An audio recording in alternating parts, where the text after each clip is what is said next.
Magandang araw ng Lunes, narito na ang headlines dito sa Philippine News Agency. Hinirang ni Pangulong Ferdinand R. Marcos Jr. ngayong araw si Rafael Consing Jr. bilang Presidente at Chief Executive Officer ng Maharlika Investment Corporation. Sa isang pahayag, sinabi ng Presidential Communications Office na manunungkulan si Consing sa MIC sa loob ng 3 taon. Ayon sa PCO, napakahalaga ng papel na gagampanan ni Consing sa pagpapahusay sa mga estratehiya ng MIF sa pamumuhunan na inaasahang mag-aambag sa paglago ng ekonomiya ng bansa. Bahagi ng tungkulin niya na magbuo ng portfolio of investments sa lokal at pandaigdigang merkado na naaayon sa mga layunin ng Maharlika Fund. Makikipagtulungan ang President at CEO sa Board of Directors ng MIC habang pinapalago ang kakayahan sa pananalapi, ekonomiya, risk mitigation at iba pang kaalaman sa pangangalaga ng mga asset ng bansa.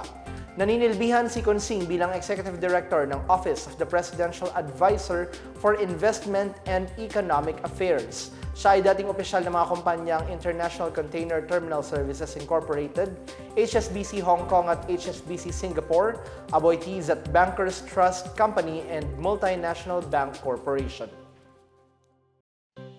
Sa ibang balita, pinuri ni House Speaker Martin Romualdez ang desisyon ni Vice President Sara Duterte na huwag nang humingi ng confidential and intelligence funds sa ilalim ng 2024 national budget. Ayon kay Romualdez, tama ang desisyon ni Duterte matapos mabatikos ang Office of the Vice President dahil sa paggamit ng confidential funds na umabot sa 125 million pesos noong December 2022. Aniya, inaasahang paplansyahin ng OVP at Kamara ang anumang di pagkakaunawaan na dulot ng issue. Giit din niya, buo pa rin ang tinaguriang unit team ng administrasyon batay sa hangarin ni Pangulong Ferdinand R. Marcos Jr. na magkaisa ang mga opisyal ng gobyerno.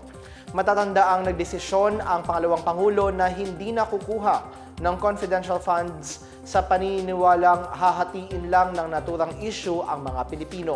Bago ito, inalis ng Kamara ang nasa 1.23 billion pesos na confidential funds mula sa OVP at iba pang ahensya para ibigay sa mga ahensyang nagbabantay sa West Philippine Sea. Iginiit ng Philippine Coast Guard na gagamit pa rin ito ng mga supply boat para sa mga resupply mission para hindi na lumala pa ang tensyon sa pagitan ng Pilipinas at ng China, pati na rin ang iba pang mga bansang nakikipag-agawan ng teritoryo sa West Philippine Sea. Sinabi ni PCG spokesperson for the West Philippine Sea, Commodore J. Tariela, na pinatutunayan ng Pilipinas na hindi nito ginagawang usaping militar ang mga misyon nito sa teritoryo ng bansa.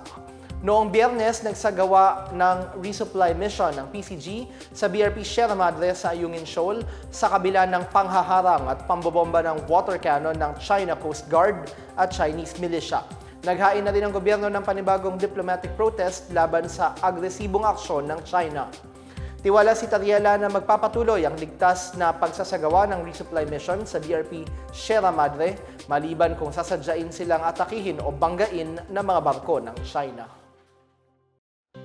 Magandang balita, malaking rollback sa presyo ng mga produktong petrolyo ang maaasahan ng mga motorista lalo na ng mga tsoper ng pampublikong sasakyan bukas, ika-14 ng Nobyembre. Sa magkakahiwalay na abiso, sinabi ng mga kumpanya ng langis na magbababa sila ng presyo ng diesel ng 3 piso kada litro. 70 sentimos naman ang bawas sa presyo ng kada litro ng gasolina habang 2 piso at 30 sentimos ang rollback sa kerosene. Ipatutupad ang bawas singil simula hating gabi ng Martes. Ito na ang ikatlong linggo na magro-rollback ng presyo ng diesel at kerosene at pangalawang linggo para sa gasolina. Ayon sa Department of Energy, epekto ito ng pagbaba ng demand sa Estados Unidos at paghina ng exports mula sa China. At yan ang pinakabago at pinakamahalagang balita sa mga oras na ito hatid sa inyo ng PNA Headlines. Para sa iba pang mga balita at informasyon, bisitahin lamang ang aming webpage, pna.gov.ph o ang aming Facebook at X o dating Twitter na Philippine News Agency. Mapapanood din ang PNA Headlines sa Facebook page ng Presidential Communications Office o PCO. Ito ang PNA Headlines, naghahatid ng mga balitang nagbubuklod sa bagong Pilipinas. Ako po si Benj Bondok. Magandang hapon.